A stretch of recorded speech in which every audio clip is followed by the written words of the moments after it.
reprendre après ces paroles extrêmement importantes que Bach nous a données autour de l'improvisation, de la dimension, des côtés politiques de l'improvisation et en général, ces expressions aussi de résistance pour avoir les droits à produire d'autres types de discours, de produire d'autres types de pratiques au dehors des différentes machines qui a mis en place la modernité en général et que c'est vrai que de chaque fois, et à fur et à mesure que les mots avancent, chaque pratique est cooptée et rester presque d'un type de relation ou des relations en rapport à les machines principalement du capitalisme, de l'argent en général, des business qui va annoter et qu'on doit faire attention. C'est difficile à dire, je crois, voir quelles peut-être seront les réponses et qui vont permettre les droits à vivre et à l'expression, à la créativité, à ces recherches qui vous a nommé tellement bien de ces romans ne peuvent se regarder, se rencontrer, avoir le temps pour se reconnaître et pour se développer pleinement et pouvoir voir en créativité le mieux de si, au lieu de seulement faire marcher des machines des autres, normalement, des machines des autres intérêts. Et comme l'art, comme l'expression, l'art peut est en fait une manière, un geste, c'est question de geste, non? Et un geste, c'est pour ça, pour cela. Même pour avoir le droit de se toucher, de pouvoir se reconnaître et faire l'exercice que Patricia nous invite, il faut avoir l'espace, l'éducation, les droits, le temps. Ce que je dois, c'est ton interpellation pour défendre ça, ces droits, ces possibilités aussi de faire dans l'improvisation. On parlera plus après, Marthe et Bach. Merci pour ta présentation, ton message.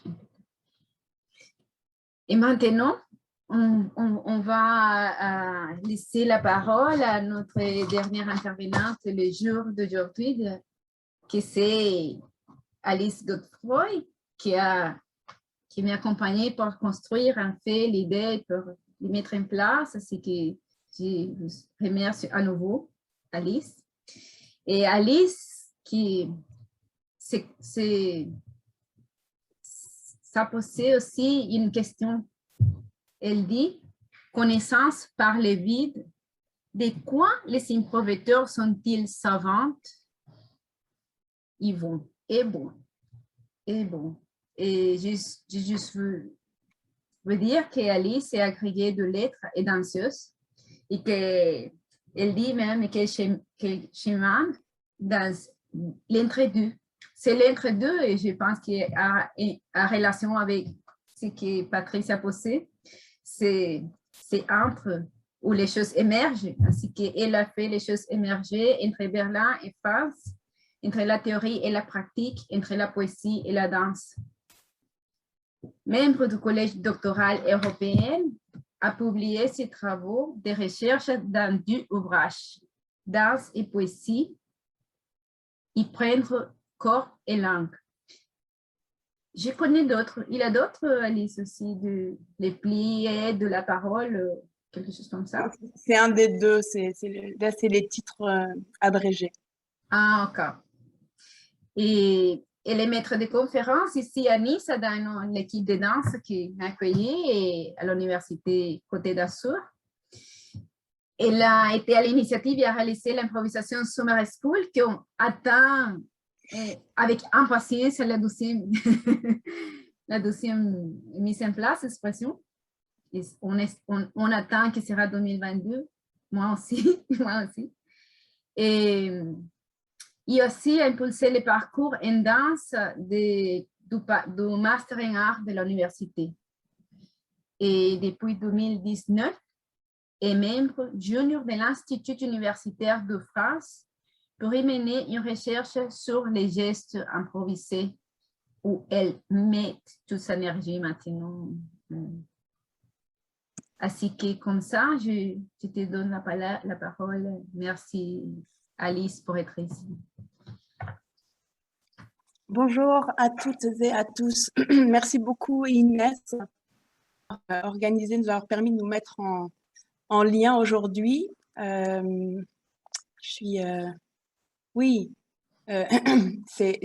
j'ai essayé aujourd'hui de jouer le jeu un peu scolaire, en tout cas de prendre ces trop gros mots que sont le savoir, le vide et l'improvisation, d'essayer de jongler un peu avec, alors en prenant dans des sens que je vais essayer d'éclaircir ici, mais peut-être ce qui est le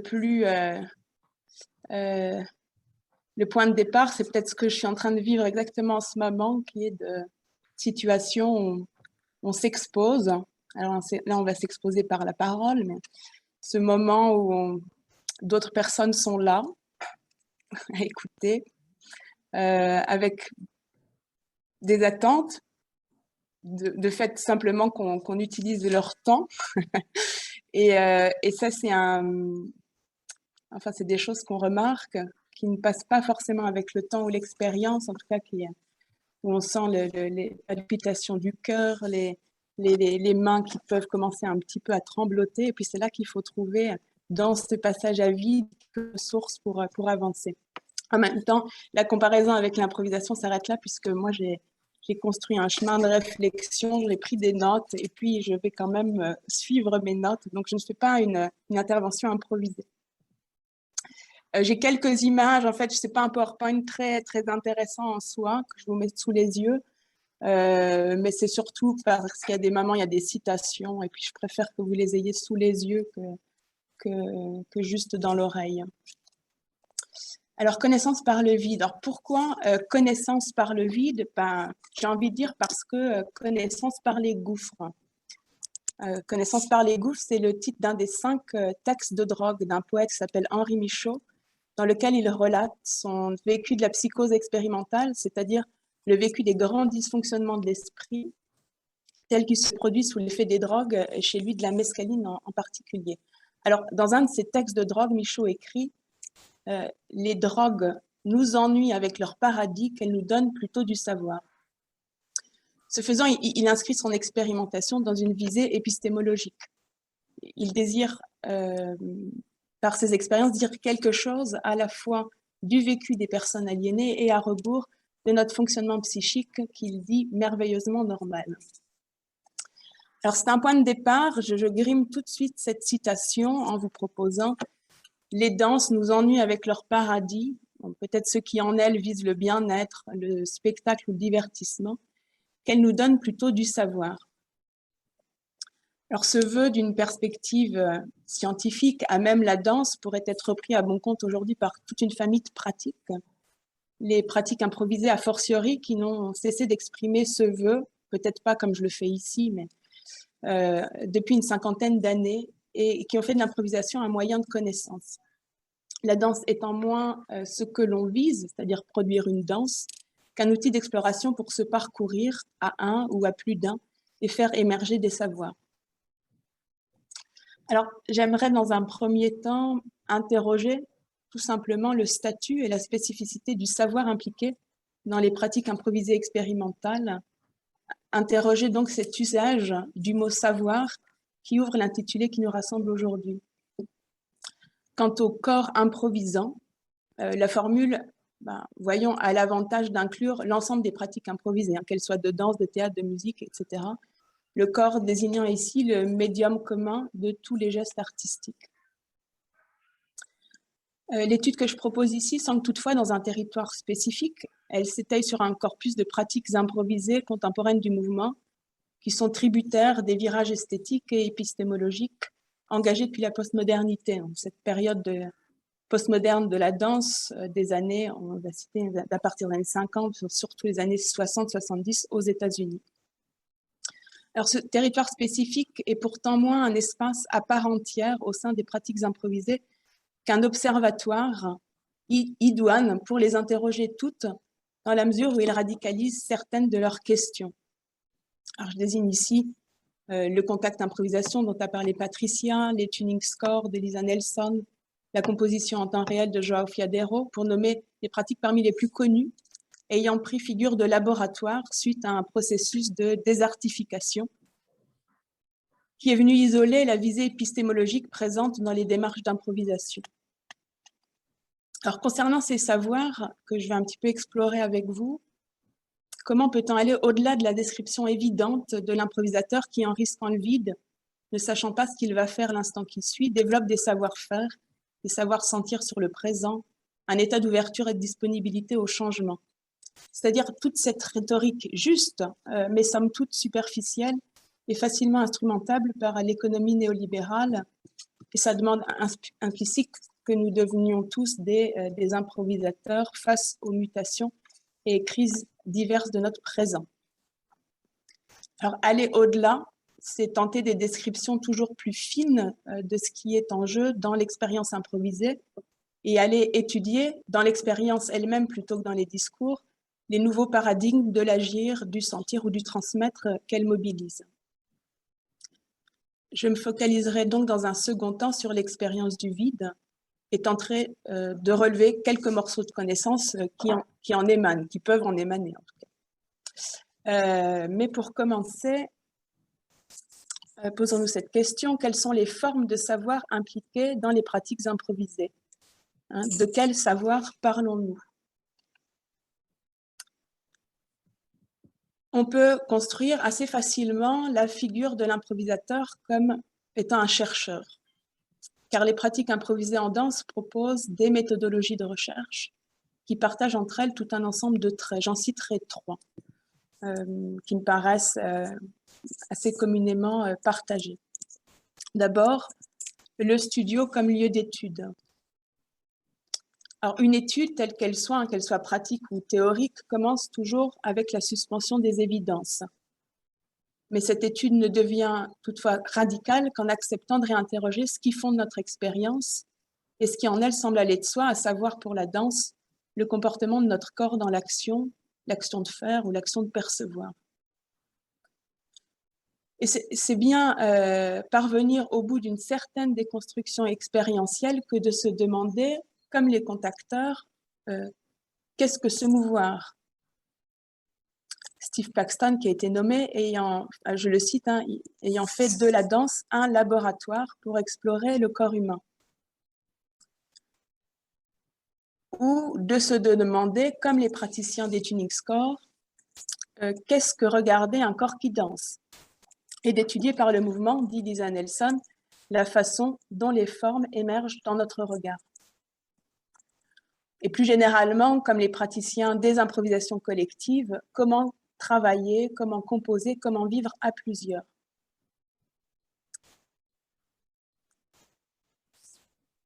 Alors, on peut invoquer un autre trait qui est le score, ce qu'on va appeler le score, c'est-à-dire la partition ou le dispositif d'improvisation comme cadre méthodologique.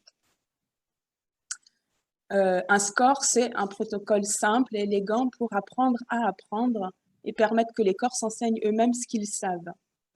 Ce sont des cadres d'expérience qui ne prescrivent pas leur contenu, c'est-à-dire ne vont jamais interroger l'esthétique du geste produit, mais qui sont designés pour faire émerger des questionnements et nous permettre de transformer ces questions en énigmes.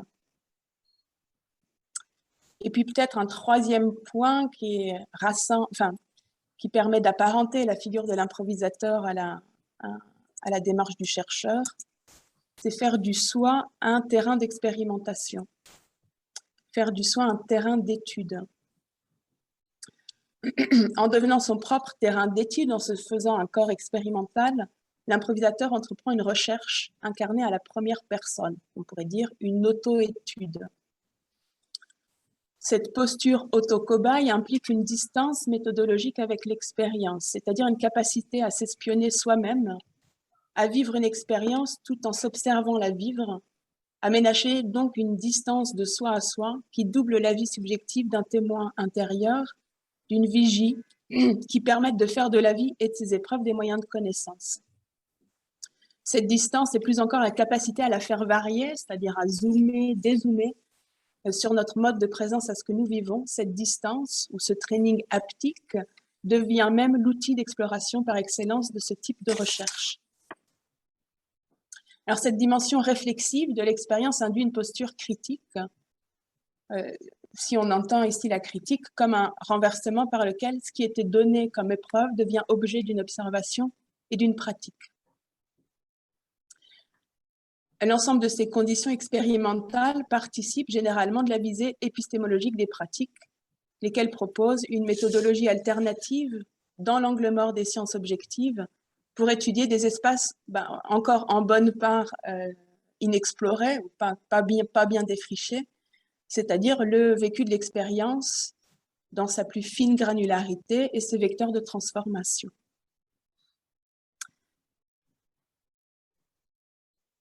Arrivé là, il faut quand même se demander comment on peut spécifier la singularité des savoirs qui émergent de ces cadres méthodologiques au regard du mode de production des savoirs scientifiques. Ce sillonner, si le soi est bien le terrain d'expérimentation, on va se sillonner, se parcourir, cheminer en soi toutes des actes qui relèvent de ce que Foucault nomme des pratiques de soi, c'est-à-dire des pratiques réfléchies et volontaires que les individus mettent en œuvre pour se transformer eux-mêmes. Faire de soi un espace d'expérimentation étant ici compris comme une attitude pour s'occuper soi comme territoire plutôt que pour s'occuper de soi. Les savoirs qui en émergent sont à compter au nombre des savoirs dits expérientiels, c'est-à-dire des savoirs de qui cherchent à connaître par l'expérience, se laissent instruire par l'épreuve, en tout cas part de l'épreuve, ce qui est de l'ordre, si je reprends là c'est une distinction d'Erwin Strauss, le phénoménologue allemand, partir de l'épreuve qui est de l'ordre du pathique pour en faire une expérimentation, donc de l'ordre du gnosique. Il s'agit de savoirs incorporés que l'on peut dans un second temps collecter sur la base des récits des danseurs, de la réélaboration verbale qu'ils proposent de leur propre pratique. Ces savoirs englobent ce qu'ils nomment des techniques intérieures, des savoirs sentir, des savoirs faire, des savoirs être au présent, des savoirs décider, etc. Tous étant des savoirs pour l'action, une action envisagée dans ses conditions de possibilité et toute imperceptible soit-elle, car l'étude des improvisateurs s'oriente préférentiellement vers l'échelle micro, voire nanologique de l'expérience. Parmi ces aventuriers de l'infra, João Fiadeiro fait part de sa confiance que la vie est fractale et que l'heuristique de ses enquêtes d'improvisation donne paradigme à ce qui se joue à l'échelle macrologique. C'est-à-dire que ces savoirs, tout infime, tout infra, tout imperceptible soit-il, peuvent être transposés dans un second temps, si on le souhaite, à l'échelle des conduites humaines, donc dans des domaines très variés de l'éducation, des questions de transmission, de politique, d'intelligence relationnelle, d'organisation sociale, etc. Un autre élément aussi, si on se met à écouter les improvisateurs, on va s'apercevoir que les savoirs micrologiques qui travaillent ne sont ni pleinement matérialistes, ni pleinement spiritualistes, ni l'un ni l'autre. Alors ça, c'est une double caractéristique que Vinciane Després repère dans les récits que les vivants produisent de leur relation aux morts, dans un ouvrage qui s'intitule « Au bonheur des morts ». Qu'est-ce qu'on veut dire par là? Que la description de l'état d'improvisation mêle, par exemple, bien souvent des éléments d'ordre physiologique, anatomique, perceptif. Par exemple, mon attention devient diffuse, ou je sens l'allègement de ma tête, avec des éléments d'un autre ordre qui réfèrent davantage à la rhétorique mystique. Par exemple, c'est comme si je ne faisais plus qu'un avec ce qui m'entoure. C'est comme si mes gestes étaient faits par une autre que je regarde. Ce qui m'intéresse ici, comme Vinciane Després le fait, c'est cet opérateur du « comme si ». C'est comme si. Et cet opérateur-là nous invite à ne pas choisir entre deux ontologies, propose-t-elle, deux ontologies, donc la matérialiste ou la spiritualiste, et à situer l'ontologie propre à ces expériences dans une tierce voie. Ces savoirs n'acquièrent pas effectivement la consistance objective des sciences traditionnelles, mais témoignent de régimes d'activité, de modes d'existence spécifiques qui empruntent d'autres voies d'intelligibilité. Des savoirs qui se travaillent, bien sûr, l'improvisation n'est pas un don, à travers une pratique et une discipline. Je vous propose qu'on retienne simplement pour le moment, donc j'ai essayé de caractériser un petit peu ce qui pouvait être de l'ordre du savoir dans les pratiques improvisées, mais retenons que les dispositifs d'improvisation dont je parle n'apportent pas en eux-mêmes des savoirs, mais offrent des cadres d'expérience pour expérimenter des questions. Ils se proposent comme des jeux sérieux permettant de rompre avec la linéarité du temps et de ce qu'elle contient de prédictibilité.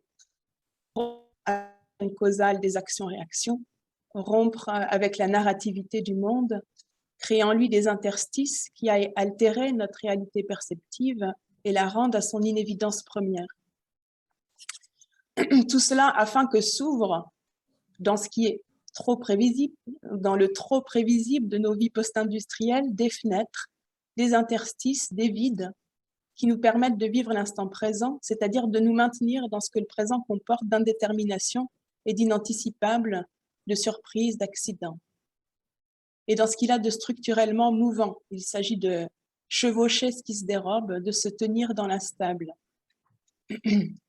Michaud dit « l'eau coule, moi je m'accoude ». L'ensemble des gestes de suspension et d'inhibition impliqués par la démarche vient décaper, couche après couche, les habitudes motrices, perceptives, attentionnelles qui régissent ordinairement la conduite de nos gestes. Si bien que ce à quoi nous invitent en premier les pratiques expérimentales de l'improvisation, c'est d'entrer dans une expérience du vide. Je vous ai mis des images, peut-être c'est votre...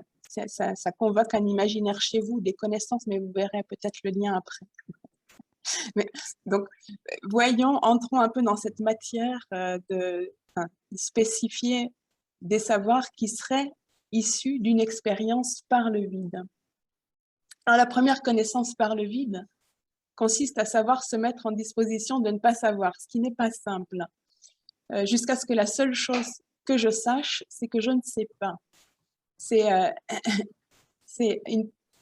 quelque chose, João Fiadeiro partageait récemment que la position de maître n'est pas tenable quand on est improvisateur, qu'il faut adopter une position d'ignorant afin de pouvoir écouter, goûter et puis prendre soin du présent. Pour la suite du propos, j'ai besoin que nous nous prêtions ensemble à un jeu assez court. Je vous propose de choisir au hasard parmi vous 10 personnes et puis leur demander d'improviser pendant 3 minutes un chœur de mouvement sur une musique que j'aurais choisie. Alors, quel que soit ce que vous entendez par l'expression « chœur de mouvement ». On fait l'expérience et puis ensuite, je vous dirai pourquoi. Mais avant qu'on commence, je viens de demander à chacun de porter son attention sur l'état dans lequel il se trouve actuellement. Juste une petite porter son attention sur l'état dans lequel vous êtes avant cette proposition de jeu improvisé et puis essayer de nommer ce vécu spécifique-là.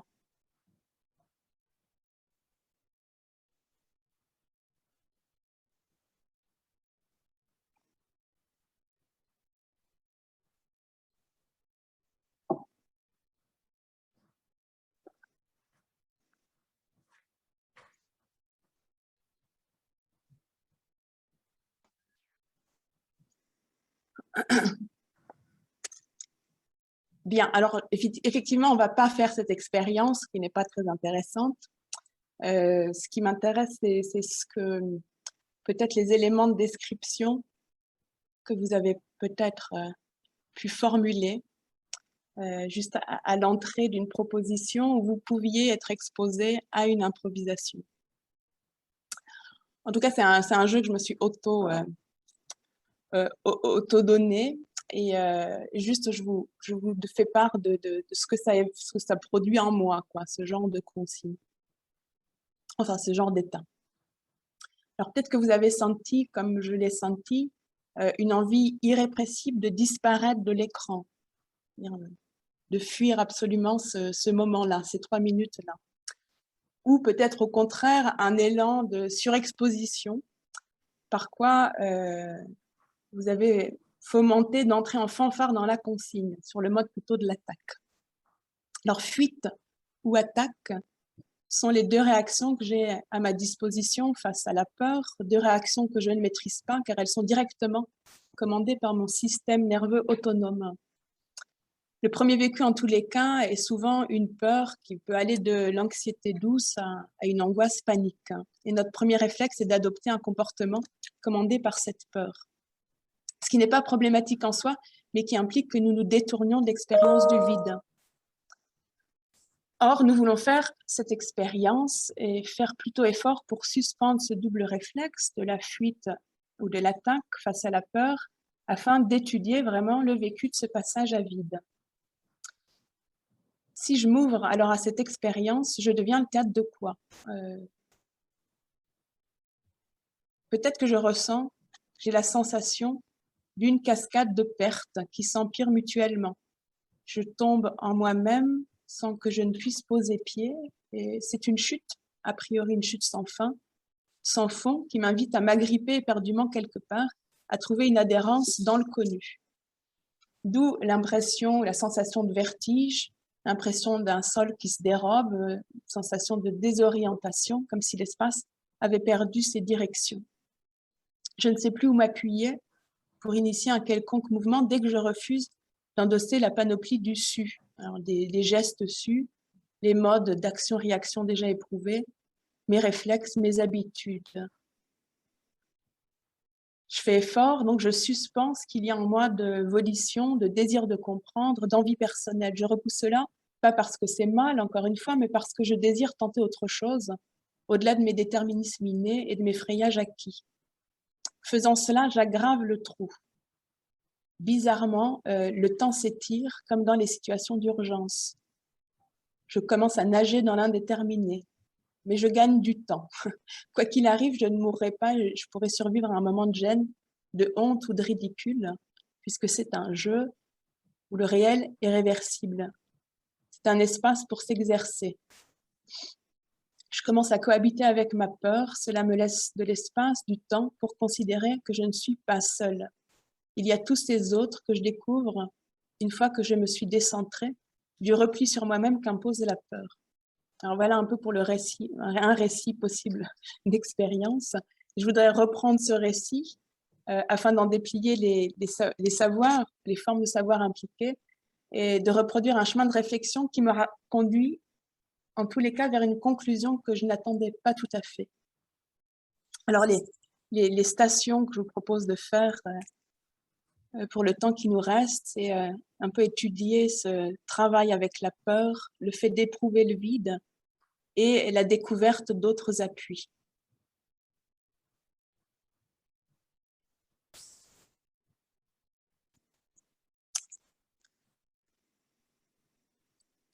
Alors, on l'aura compris, improviser consiste à construire des dispositifs de confrontation au vide qui passent dans un premier temps plus spécifiquement par un face-à-face avec la peur du vide.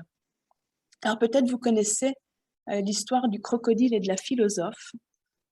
En tout cas, ça s'est passé en 1985. C'est une histoire vraie que Baptiste Morisot relate dans son ouvrage Sur la piste animale. Qu'est-ce qui se passe? Un crocodile attaque sur une rivière du parc national de Kakadu, en Australie, une philosophe qui s'appelle Val Plumwood. Plumwood est seule en canoë, elle est attaquée par le crocodile, elle tente à 2 reprises de s'extraire de la rivière en s'accrochant à un arbre qui surplombe. 2 fois, 2 échecs terribles. Le crocodile la saisit à l'entrejambe et lui fait subir le tourbillon sous-marin par lequel il asphyxie, sonne et annihile toute volonté de fuir chez ses proies. Alors là, c'est la réaction de cette dame-là qui est d'une certaine façon extraordinaire. Baptiste Morisot raconte, je le cite, « Comme si la terreur n'avait pas entamé son intelligence, et avec ce courage empathique, de lui continuer à réfléchir dans le chaos, de se décentrer de soi alors que la peur et la souffrance verrouillent chacun à soi, elle prend la décision exigeant la plus grande force d'âme, celle d'arrêter de se débattre, celle de se laisser filer immobile dans le courant. La ruse prend. Effectivement, Plumwood est sauvé, est blessé, mais sauve. Et donc là, on a affaire à une peur vraiment bien massive avec une grande gueule, des grosses dents. Mais ce qui m'intéresse, c'est la leçon qu'en tire cette philosophe qui dit que la peur n'est pas là pour nous inviter à nous dépasser, à prouver notre courage. Elle sert d'abord à prendre conscience de sa vulnérabilité. Alors, il ne s'agit pas de juguler la peur, mais de lui refuser le droit de dicter notre comportement et nos choix. Et je cite pour finir Baptiste Morisot, « Tu peux laisser la peur rugir en toi sans rugir toi-même, sans prendre la peur pour vérité de la situation, sans qu'elle n'entame le sourire attentif et l'intelligence sans ego, décentrée, aux aguets, par laquelle on se rend disponible aux issues pacifiques possibles de toute confrontation. » Bon, c'est une façon de dire qu'on va travailler bien avec la peur. Hein. Il y a une façon de chérir la peur, de ne pas la nier, de ne pas lui céder. Travailler avec la peur, c'est ce qui va nous permettre de continuer à ouvrir le vide et y trouver des ressources et de nouveaux supports au geste. Il ne s'agit pas de produire un geste qui reposerait sur du vide, mais de ne pas juguler l'épreuve du vide afin d'expérimenter d'autres supports au geste.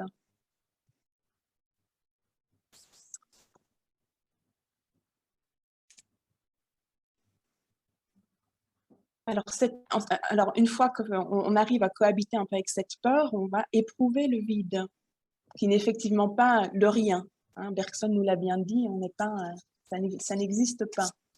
Donc, lorsqu'on accepte d'entrer dans l'expérience du vide, dans son atmosphère de limbe, nous découvrons que le vide n'est pas une lacune ou une absence de quelque chose.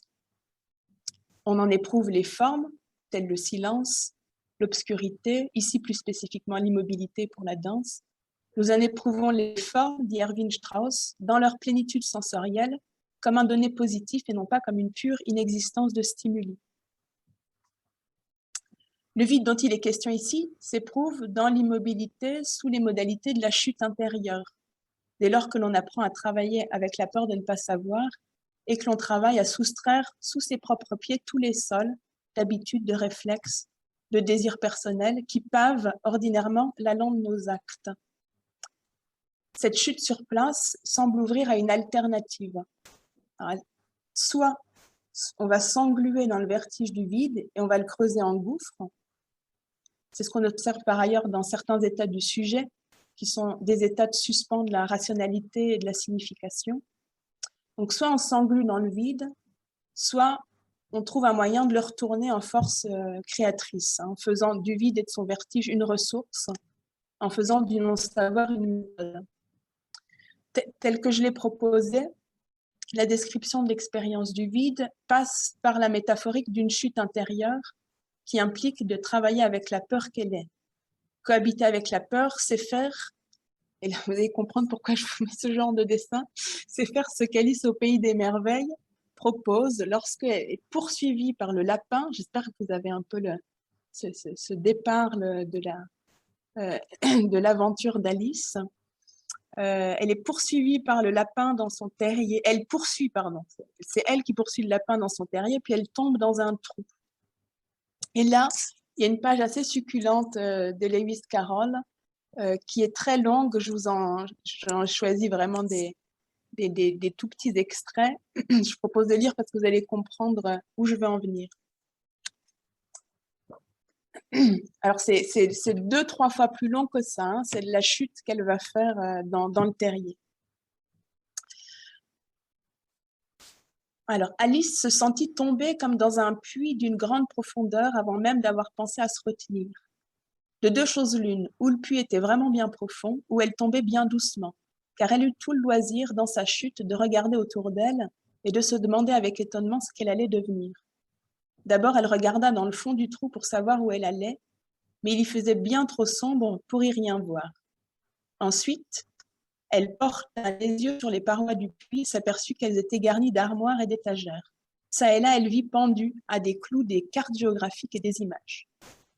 En passant, elle prit sur un rayon un pot de confiture portant cette étiquette « marmelade d'orange ».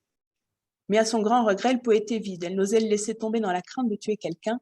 Aussi s'arrangea-t-elle de manière à le déposer en passant dans une des armoires. Tombe, tombe, tombe. Mais cette chute ne finira donc pas. Je suis curieuse de savoir combien de mal j'ai déjà fait, dit-elle tout haut. Je dois être bien près du centre de la Terre. Voyons donc, cela serait à 4000 miles de profondeur, il me semble. Comme vous voyez, Alice avait appris pas mal de choses dans ses leçons. Et bien que ce ne fût pas là une très bonne occasion de faire parade de son savoir, vu qu'il n'y avait point d'auditeurs, cependant c'était un bon exercice que de répéter sa leçon. Bientôt elle se reprit. Si j'allais traverser complètement la Terre, comme ça serait drôle de se trouver au milieu des gens qui marchent la tête en bas, aux antipathies, je crois. Elle n'était pas fâchée cette fois qu'il n'y eut personne là pour l'entendre, car ce mot ne lui faisait pas l'effet d'être bien juste. Il y a encore tout un très long passage qui se finit par « Quand tout à coup, pouf, la voilà étendue sur un tas de fagots et de feuilles sèches, et elle a fini de tomber. » Alors, Alice, elle n'a étonnamment pas peur. C'est ça, c'est quand même la première chose qui étonne le lecteur. Et n'ayant pas peur, c'est là tout l'humour de ce passage, elle gagne beaucoup de temps. Hein? Expanded time, dirait João Fiadeiro. C'est-à-dire le présent s'élargit. Alice devient, d'un autre terme, on pourrait dire, elle est transpassible. C'est un terme que j'emprunte à Henri Maldinet, qui parle de transpassibilité pour nommer un état de la passivité qui n'est pas un état d'atonie, mais au contraire d'ouverture à ce qui se présente. Être transpassible, écrit-il, implique une activité immanente à l'épreuve qui consiste à ouvrir son propre champ de réceptivité. Mais remarquons qu'Alice ne colle pas avec l'expérience de la chute. Elle profite de ce qu'il y a de durée dans le présent pour observer ce qui est alentour et ce qui se passe en elle. Et il s'y passe beaucoup de choses. Dans les deux sens, on va dire du in et out, c'est-à-dire une observation hyper précise de ce qui l'entoure jusqu'à l'inscription qui figure sur le pot de confiture. Et puis, dans l'autre direction, une observation de son monologue intérieur. Et on note dans l'écriture de Carole, hein, entre parenthèses, des incises qui participent d'un enchâssement de ses pensées. Donc, on a le niveau 1, les pensées d'Alice, niveau 2, dans les incises entre parenthèses, des pensées sur ses pensées, donc un mouvement réflexif. Et ça rejoint un petit peu une description que fait João Fiadeiro. Il dit, pour survivre à une collision sans peur, il faut accepter cette sorte de territoire de limbe. En faisant quoi? En activant une observation in and out. Tu t'observes toi-même en train de faire ce que tu fais.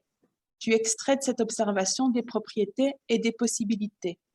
Et quand tu as fait ce boulot, tu peux revenir à ton corps et réactiver d'autres directions alternatives qui soient déjà présentes à l'intérieur de la situation. C'est ce que disait Patricia, c'est-à-dire tout ce qui est déjà là fait matière suffisante et non pas des choses qui viendraient de ton expérience passée ou de tes attentes. Alors, la destination de l'improvisation n'est pas de réparer ou de combler le vide, mais de le répéter. C'est ce que Deleuze appelle la contre-effectuation quant à l'événement. Alors, je commence à parler un peu trop, donc je vais peut-être un peu raccourcir ça. Mais la contre-effectuation, ils disent, les experts de ça sont les comédiens, sont les danseurs. C'est un geste qui consiste à s'accompagner soi-même en doublant l'identification à l'événement d'une distance. C'est-à-dire comment on va toujours ménager une doublure pour ne pas être la victime passive de ce qui nous arrive. C'est une façon de contre-effectuer, c'est une façon de mimer l'événement, mais il y a une façon de la mimer pas très bien. C'est ce que Deleuze appelle le bouffon, ou l'histrion des identifications, qui va se vanter de réussir à dépasser l'événement en faisant un avec lui. Au contraire, il y a on va dire une meilleure contre-effectuation. C'est de doubler l'événement d'une distance afin qu'il ne se confonde pas avec lui-même. Lorsque l'événement arrive, c'est toujours quelque chose de massif, de compact, c'est un bloc. Et aller plus loin vis-à-vis de lui, c'est renverser la perspective, faire comme si on l'avait voulu, avec la distance que ce comme si suppose.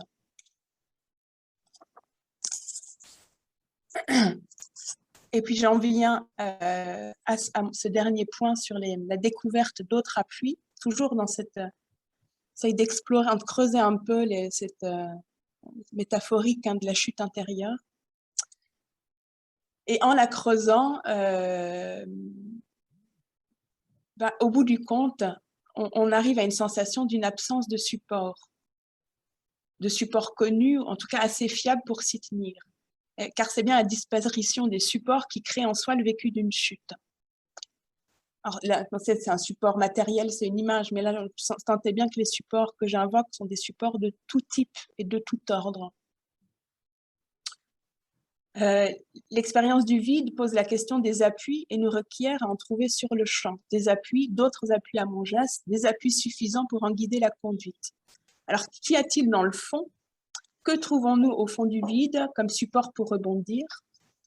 Dans mon hypothèse, qui est en partie contre-intuitive, c'est-à-dire qui va à rebours de certains discours des improvisateurs eux-mêmes, je dirais ce qu'on trouve au fond, ce n'est pas le moi. La première chose à faire est souvent de se méfier de soi, de se protéger de ce qu'on veut pour répondre à ce dont la situation a besoin, afin d'être là.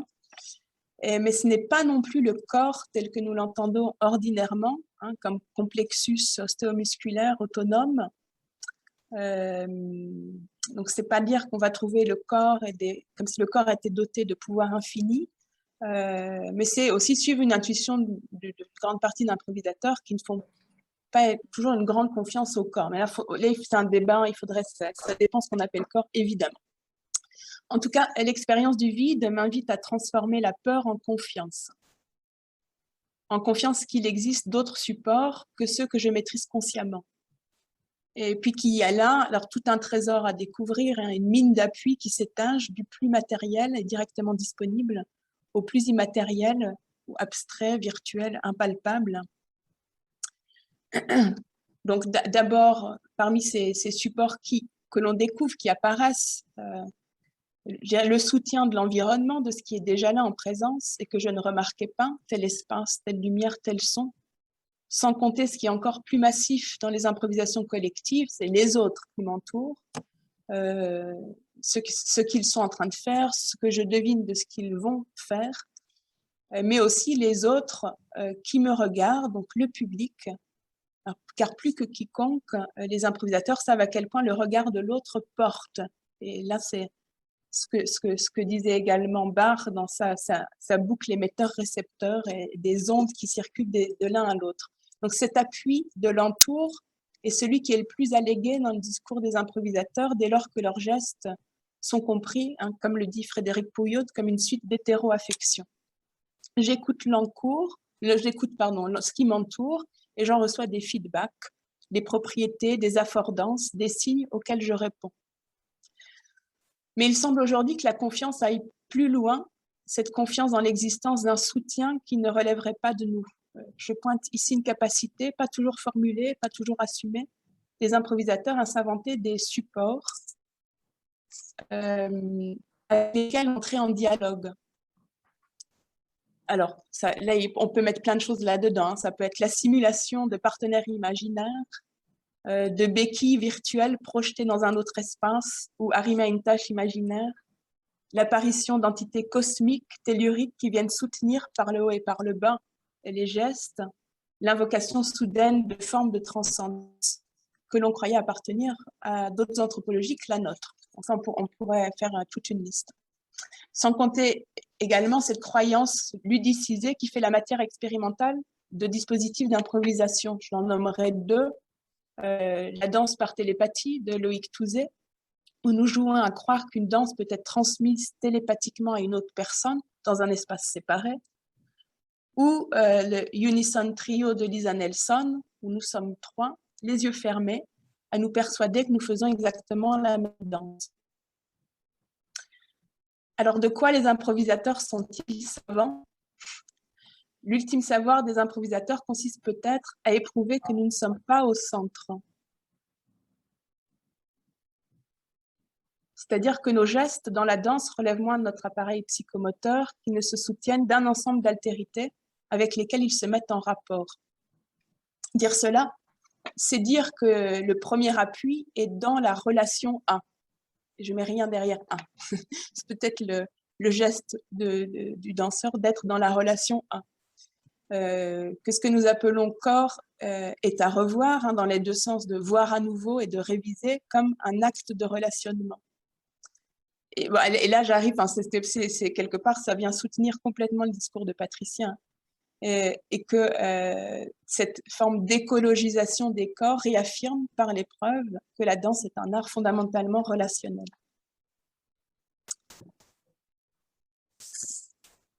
J'aimerais finir, comme j'ai commencé, par une citation de Michaud, que je vous mets là.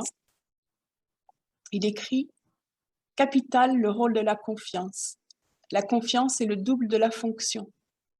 Sentir, c'est s'apprêter à sentir, c'est accepter de sentir, avoir la certitude et l'espoir de sentir. » Alors, la confiance, là, implique, écrit-il, une certitude et un espoir.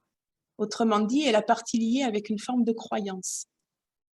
Et les improvisateurs qui cultivent le vide apprennent par sa fréquentation, c'est-à-dire à travers lui, et l'expérience exigeante qu'il engage, ce qu'il faudrait nommer une confiance radicale ou une croyance radicale. Que quoi? Que quelque chose va bien finir par me porter. J'ai essayé d'égrener tout au long de mon temps de parole un ensemble de savoirs puisés à même la collision, la rencontre avec le vide. Peut-être j'en rappelle quelques-uns pour faire apparaître quelque chose que je n'ai pas encore nommé. Donc, ne pas savoir, se décentrer de soi, se rendre transpassible et croire. Alors là, on se déporte vers une définition de l'acte improvisé comme pouvant s'apparenter à une forme de prière. En tout cas, si j'isole ces savoirs-là. Prière que certains improvisateurs commencent à nommer, à mi-mot, à plein mot. Non que l'improvisation ne s'y réduise, mais une étude pourrait être lancée sur les formes d'oscillation, voire d'indistinction à reconnaître chez les improvisateurs entre la posture du chercheur, que je tenais au départ, et celle du croyant qui arrive ici. Et on pourrait mesurer peut-être à quel point ils ne sont ni l'un ni l'autre, c'est-à-dire quelque part, peut-être entre les deux. Je m'arrête là. Je vous remercie pour votre attention.